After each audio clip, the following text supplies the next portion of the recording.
Medyo natuwa ako sa Tagalog makeup tutorial. So, part 2. Let's do another simple tutorial.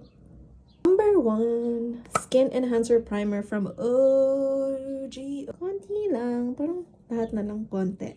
Primer lang naman siya. Tinted serum. Sobrang light.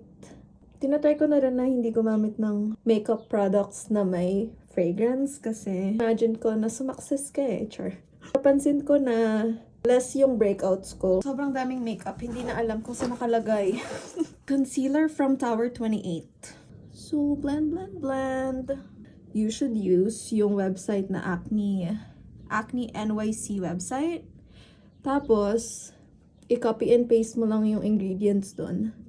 Tapos makikita mo kung ano yung mga comedogenic ingredients na nagkakos ng acne. Rose ink. Like 1 year na siya. Para naman kasi, konti lang yung nilalagay ko every time. Alam mo, fun fact about me.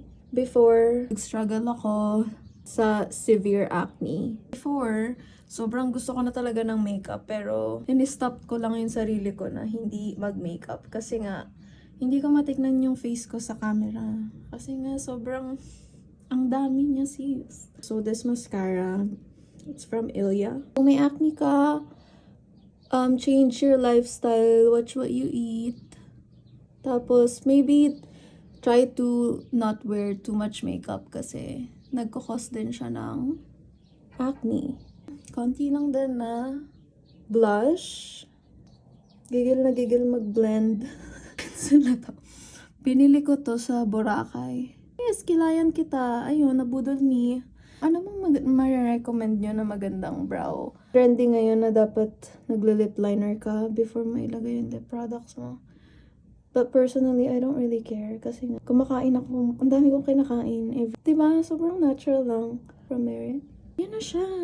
No big deal. Yan lang. Bye!